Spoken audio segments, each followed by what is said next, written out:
Assalamualaikum warahmatullahi wabarakatuh. Hai semuanya, kenalin saya Adina Ramadhani Ningrum dengan NIM 3 digit terakhir 045 dari kelas Pratikum B, Prodi Teknologi Rekayasa Otomasi. Nah, di sini saya akan menjelaskan sistem kendali temperatur dengan Autonik TK4S, E4RN, DAK Master.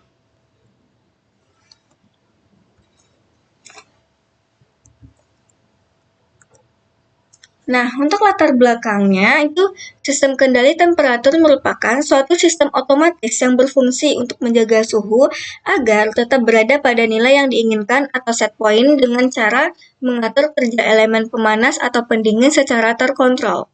Pada sistem ini digunakan Autonik TK4STARN sebagai pengendali utama yang mampu membaca sinyal dari sensor suhu dan mengatur outputnya berdasarkan perbedaan antara suhu aktual dengan set point.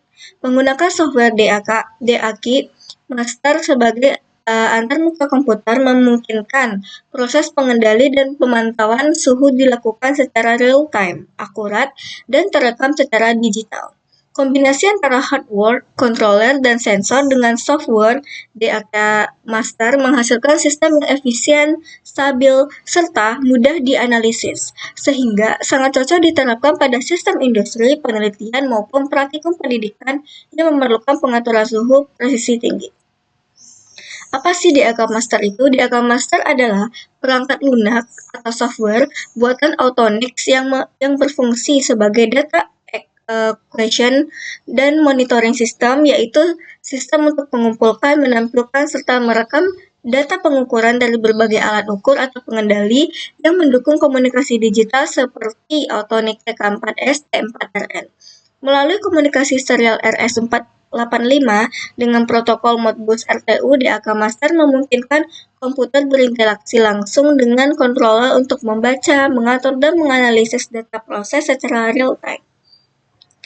Dalam sistem kendali temperatur, DAQ Master memiliki peran penting sebagai antarmuka antara manusia dan sistem kendali Human Machine Interface atau HMI.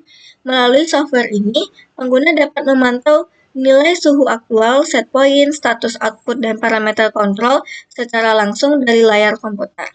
Selain itu, DAQ Master dapat melakukan data logging, yaitu menyimpan seluruh hasil pengukuran suhu dalam bentuk grafik atau tabel untuk keperluan analisis performa sistem. Nah, cara penggunaan dan pengambilan data Autonik TK4STARN dengan DAQ Master atau profesional itu pertama, sensor pasang suhu.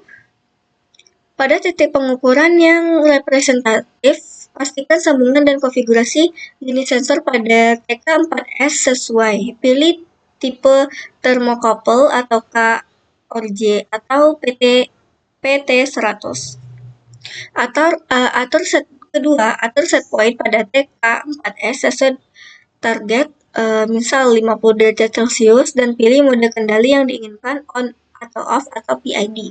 Yang ketiga, sambungkan TK4S ke komputer menggunakan interface RS485, Modbus RTU, dan konverter RS485 USB. Konfigurasikan alat Modbus, baud rate, dan party yang sama di TK4S dan DAQ Master. Yang keempat, jalankan DAQ Master pada PC. Pilih register atau alamat Modbus milik TK4S yang berisi nilai suhu aktual, set point, status output, dan parameter kontrol. Kemudian, aktifkan logging sampling rate yang umum antara 1 second sampai 5 second untuk eksperimen suhu. 5. Lakukan percobaan ubah parameter histerisis atau PID di TK45 atau kirim parameter melalui DAQ Master jika ingin remote tuning, sambil merekam data suhu dan status output. Akhirnya, ekspor data log dari DAQ Master, CSV, atau Excel untuk analisis grafik, menghitung overshoot, settling time duty cycle, dan metrik lain. Kita masuk ke mode on-off hysteresis. Pada pengujian pertama dengan hysteresis 0,5 derajat Celcius, sistem menunjukkan respon yang sangat cepat dan presisi tinggi. Suhu aktual mampu mempertahankan nilai di sekitar 50 derajat Celcius dengan fluktuasi kecil sekitar kurang lebih 0, plus minus 0,3 derajat Celcius. Namun, karena batas histeresis sempit, lampu pijar sebagai elemen pemanas sering menyala dan mati dengan frekuensi tinggi. Kondisi ini memang menghasilkan kontrol suhu yang akurat, tetapi berpotensi memperpendek umur komponen jika menggunakan relay mekanik. Histeresis kecil seperti ini lebih cocok untuk sistem yang memakai solid state relay atau SSR karena mampu menahan switching tepat tanpa kelausan mekanis. Pada pengujian kedua dengan histeresis 1,5 derajat Celcius, sistem bekerja lebih stabil dengan frekuensi switching yang lebih rendah. Suhu beroscilasi halus di kisaran 49,5 sampai 50,7 derajat Celcius, yang menunjukkan keseimbangan antara kestabilan dan keakuratan. Respons sistem masih cukup cepat, sementara beban kerja relay berkurang. Secara signifikan, nilai histeresis ini dianggap paling ideal karena mampu menjaga suhu tetap dekat dengan set point tanpa menyebabkan switching berlebihan. Dalam aplikasi praktis, kondisi ini memberikan performa terbaik dan efisiensi kerja yang optimal. Pada pengajuan ketiga dengan histeresis 3,0 derajat Celcius, sistem menghasilkan fluktuasi suhu yang lebih besar di sekitar 48,5 sampai 51,5 derajat Celcius. Meskipun frekuensi on-off sangat berkurang dan komponen menjadi lebih awet, kestabilan suhu menurun karena rentang pengendalian terlalu lebar. Suhu membutuhkan waktu lebih lama untuk mencapai set point, dan pengendalian menjadi kurang presisi. Nilai histeresis besar seperti ini lebih sesuai untuk sistem sederhana yang tidak memerlukan kestabilan tinggi. Dari ketiga hasil tersebut dapat disimpulkan bahwa histeresis 1,5 derajat Celcius merupakan nilai paling optimal untuk menjaga keseimbangan antara presisi pengendalian, kestabilan suhu, dan ketahanan komponen. Oke, kita sekarang masuk ke mode PID.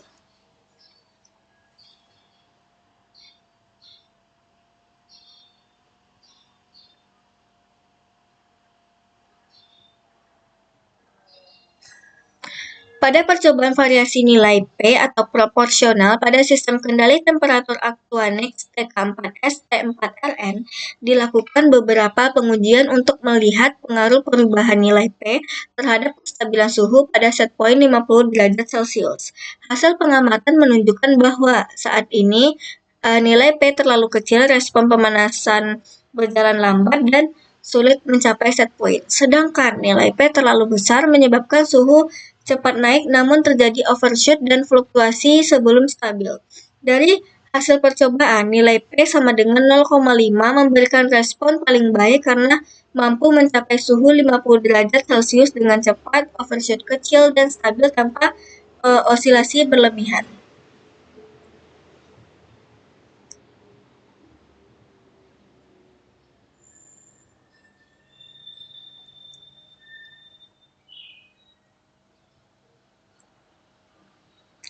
Pada percobaan variasi parameter 1 atau integral, nilai P dan D dibuat tetap, yaitu P sama dengan 4,0 dan D sama dengan 0,0. Kemudian nilai I diubah secara bertahap untuk melihat pengaruhnya terhadap kestabilan dan kecepatan sistem mencapai set point 50 derajat Celcius. Ketika I sama dengan 0,0, respon sistem cepat naik menuju set point, namun mesh terdapat sedikit error state karena tidak ada aksi integral yang mengoreksi kesalahan jangka panjang.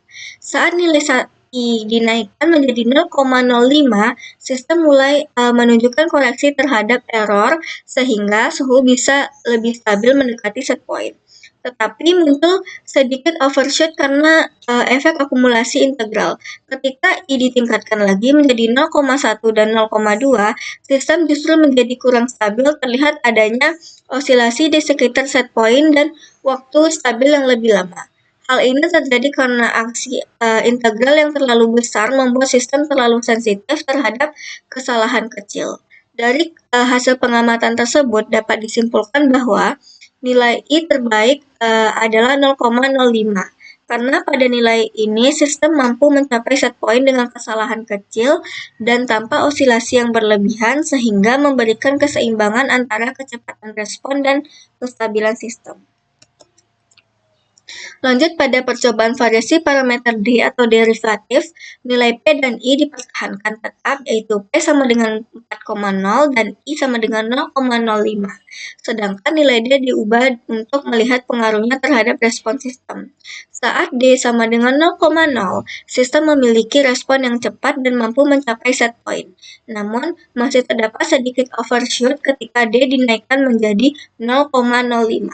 Sistem mulai menunjukkan perbaikan pada kestabilan, overshoot berkurang, dan respon menjadi lebih halus karena efek peredam dari aksi turunan. Namun, saat nilai D diperbesar lagi menjadi 0,1 dan 0,2, respon sistem justru melambat dan cenderung berosilasi kecil akibat sensitivitas tinggi terhadap perubahan cepat sinyal suhu atau noise. Berdasarkan hasil pengamatan, nilai D terbaik adalah 0,05 karena mampu mengurangi overshoot tanpa memperlambat respon secara signifikan.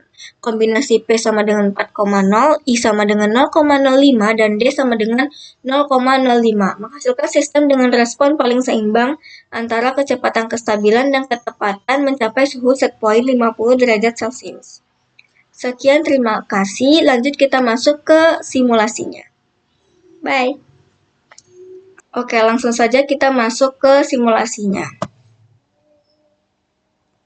Sebelum memulai pengambilan data, ada beberapa hal yang perlu dipersiapkan, yaitu yang pertama Autonic TK4S T4RN, kedua sensor suhu misalnya termokopel tipe K, sumber daya listrik, kabel komunikasi RS485 atau USB to RS485 converter, laptop atau komputer yang sudah terinstall DAK Master.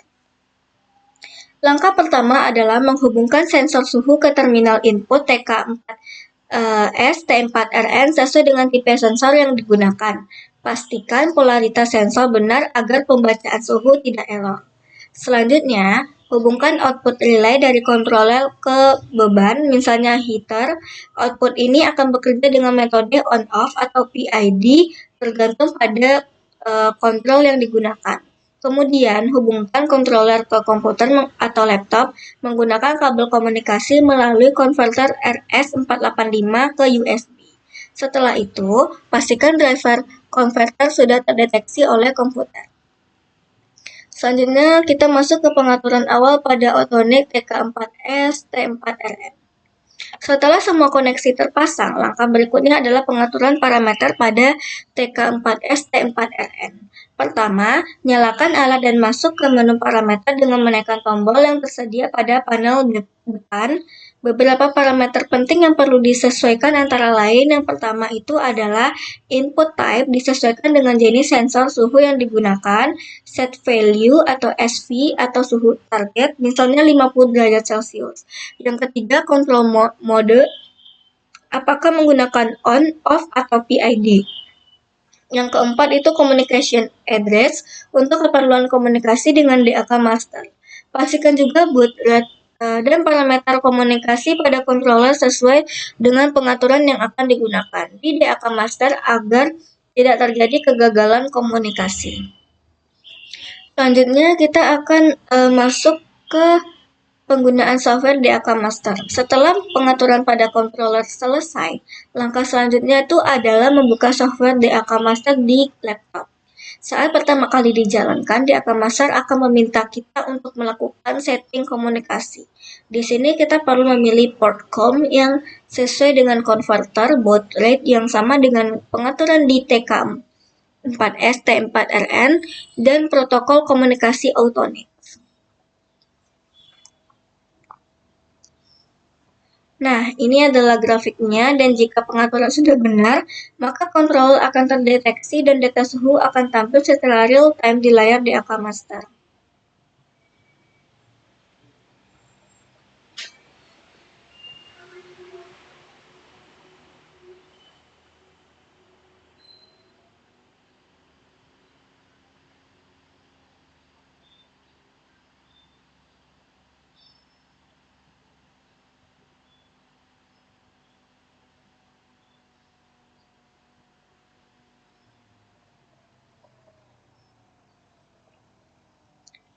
Ini adalah data dan grafik-grafiknya.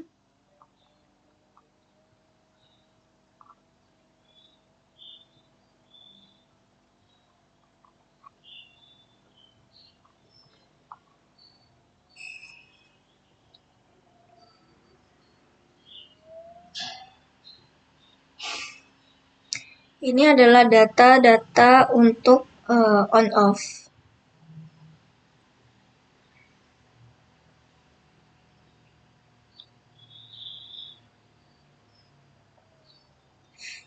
Jadi contohnya ketika histeris 1 itu nilainya 51 itu off.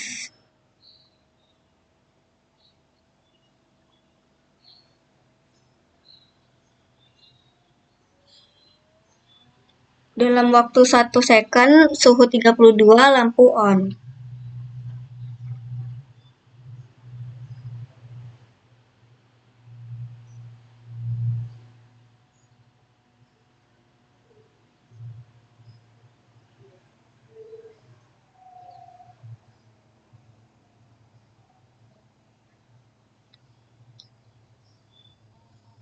Dan ini adalah grafik-grafiknya.